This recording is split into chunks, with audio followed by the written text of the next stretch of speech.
राबड़ी आवास को लेकर अपने ही सरकार को घेर लिए जदयू प्रवक्ता नीरज कुमार। अपने ही मंत्री विजय कुमार चौधरी आ गए सवालों के घेरे में। दोस्तों नमस्कार, मैं हूं आपका दोस्त एसके चौधरी।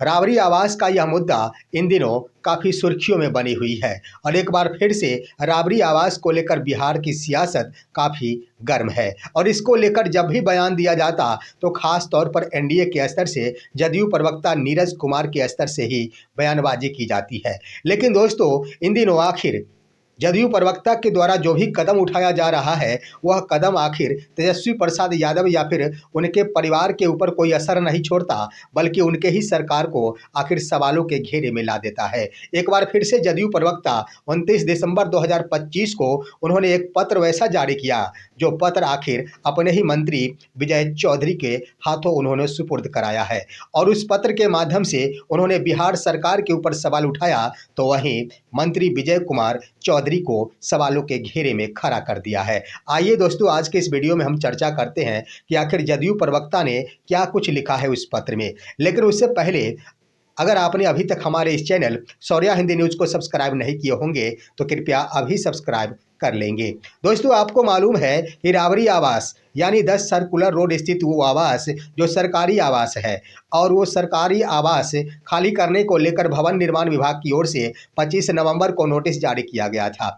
लेकिन आखिर नोटिस के बावजूद वो घर अभी तक खाली नहीं किया गया है। क्यों नहीं खाली किया गया ये तो दूर की बात है, लेकिन इसको लेकर आखिर सियासत को गर्म करके रख दी है जदयू प्रवक्ता नीरज कुमार ने। नीरज कुमार के द्वारा कई दिनों से इस पर सवाल और बयानबाजी की जाती है, जिसको लेकर आज उन्होंने इससे पहले तो मौखिक रूप से बयानबाजी किया करते थे, लेकिन जब उन्होंने लिखित रूप में बयानबाजी की तो कोई और नहीं बल्कि अपने ही सरकार के ऊपर सवाल खड़ा कर दिया।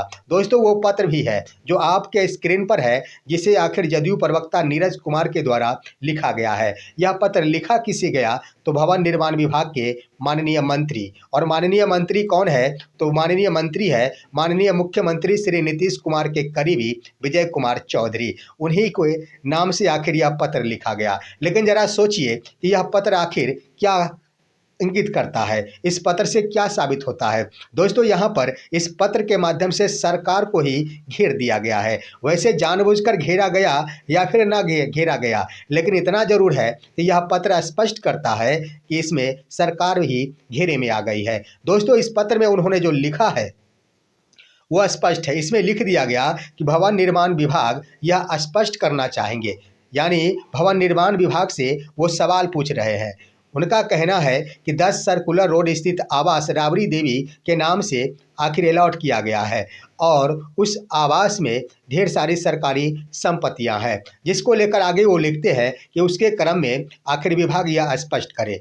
स्पष्ट क्या करे तो लिख दिया गया कि उस आवास के अंदर जो भी पौधे या फिर गमले हैं वो किसका है, जो भी छोटे छोटे पौधे हैं वह निजी है या फिर उद्यान विभाग का है, यह स्पष्ट करना चाहेंगे। साथ ही साथ अगली बात उन्होंने लिख दिया कि अगर यह उद्यान विभाग का है तो यह किसकी अनुमति से यहाँ से वहाँ भेजा गया। यानी कहने का अर्थ है उन्होंने ऊपर ही लिख दिया कि मीडिया रिपोर्ट्स के मुताबिक बीते 2 दिन पहले राबड़ी आवास से एक पिकअप वैन से कुछ गमले और छोटे छोटे पौधे बाहर निकालकर कहीं और भेजे गए थे, जिसको लेकर उन्होंने आखिर यह पत्र लिखा है। उन्होंने कह दिया कि इसे कहीं और भेजने की अनुमति किसने दी।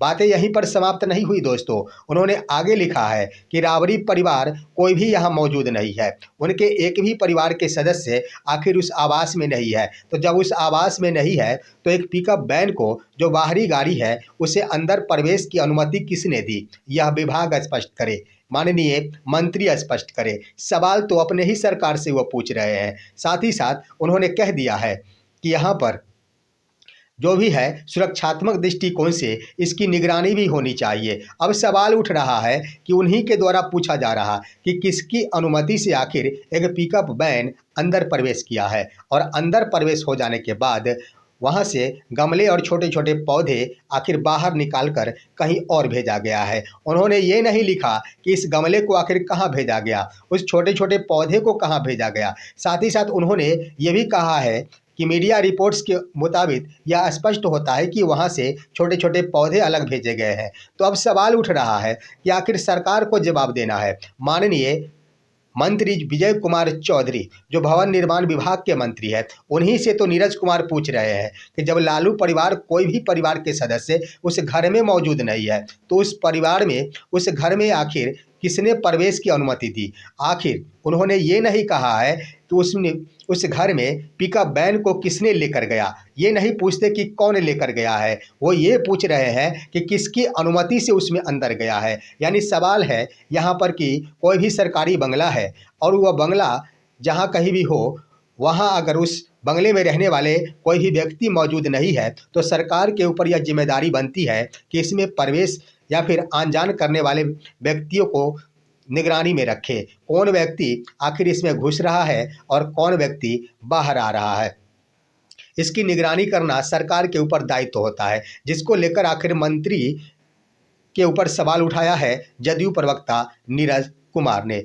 दोस्तों यहाँ पर आगे देखेंगे, उन्होंने अभी स्पष्ट किया है, अगले पत्र के सबसे निचले क्रम में उन्होंने लिख दिया कि आने वाले दिनों में हो सकता है कि तेजस्वी प्रसाद यादव और उनके परिवार के सदस्यों के द्वारा यह सवाल उठाया जा सकता है कि हमारी अनुपस्थिति में आखिर किसने घर में प्रवेश किया, और ये भी कहा जा सकता कि मेरे इजाज़त के बगैर उसमें से सामग्रियां आदान प्रदान किसने की, उस वक्त मुश्किलें खड़ी हो जाएंगी। यानी दोस्तों आखिर जदयू को ही घेर लिया। यानी जदयू प्रवक्ता नीरज कुमार ने अपने ही विभाग भवन निर्माण विभाग के मंत्री को घेर लिया है, और ख़ास तौर पर कह दिया जाए तो किसी और से तो नहीं, सिर्फ व सिर्फ मंत्री को घेरा है। अगर पदाधिकारी को लिखा जाता, सचिव को लिखा जाता, यहाँ पर लिखा जाता मुख्य सचिव या फिर सचिव भवन निर्माण विभाग, तो यह होता कि विभाग के जो पदाधिकारी है उनसे पूछा गया है, लेकिन यह पूछ रहे हैं माननीय मंत्री से,